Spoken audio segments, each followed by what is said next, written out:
भारताच्या सर्वात गजबजलेल्या शहरांमधील गर्दीच्या वॉर्डमध्ये दरवर्षी हजारो नवजात बाळांचा जन्म होतो. त्यापैकी अनेक वेळेआधी जन्मलेली, आकाराने लहान आणि खूप नाजूक असत. काही दशकं त्यांच्या जिवंत राहण्याबद्दल शंका होती, जोपर्यंत एका डॉक्टरने हे बदलण्याचा निर्णय घेतला नाही.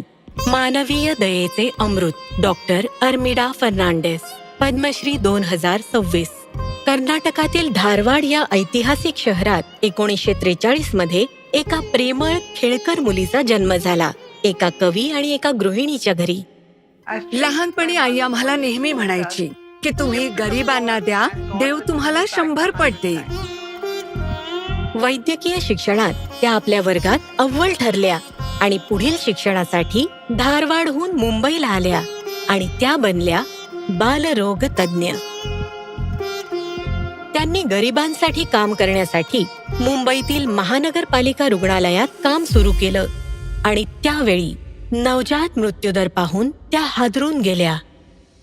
सूक्ष्म अभ्यासाच्या आधारे त्यांनी धाडसी निर्णय घेतले.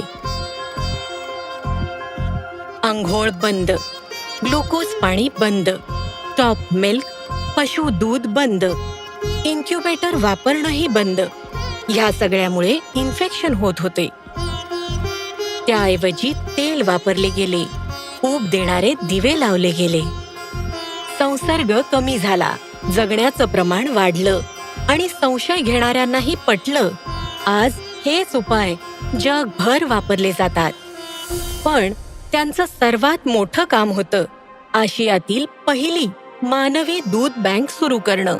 त्याला विरोध झाला. मानवी दूध बँक सुरू करण्याबद्दल मला वेडी म्हटलं गेलं, विशेषतः प्रशासक.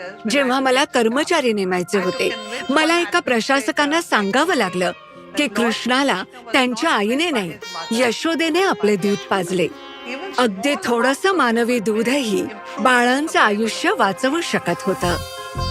पुढील 5 दशकात त्यांनी 2000हून अधिक लोकांना प्रशिक्षण दिलं आणि स्तनपानासाठी 3 राज्यात मोहीम सुरू केली. हॉस्पिटलमधील कामासोबतच अर्मिडा यांनी स्नेहा नावाची संस्था सुरू करून धारावीमध्ये वंचितांसाठी आरोग्य सेवा घरपोच पोहोचवली.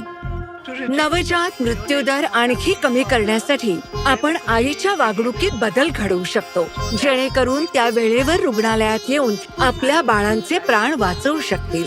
सत्याचा सामना करा, हे केल्याशिवाय उपाय सापडणार नाहीत. आव्हानांवर मात करण्यासाठी चौकटी बाहेर विचार करा.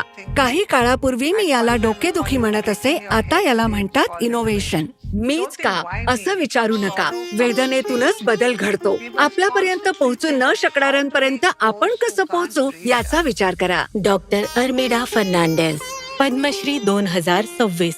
कोटी कोटी नमस्कारम.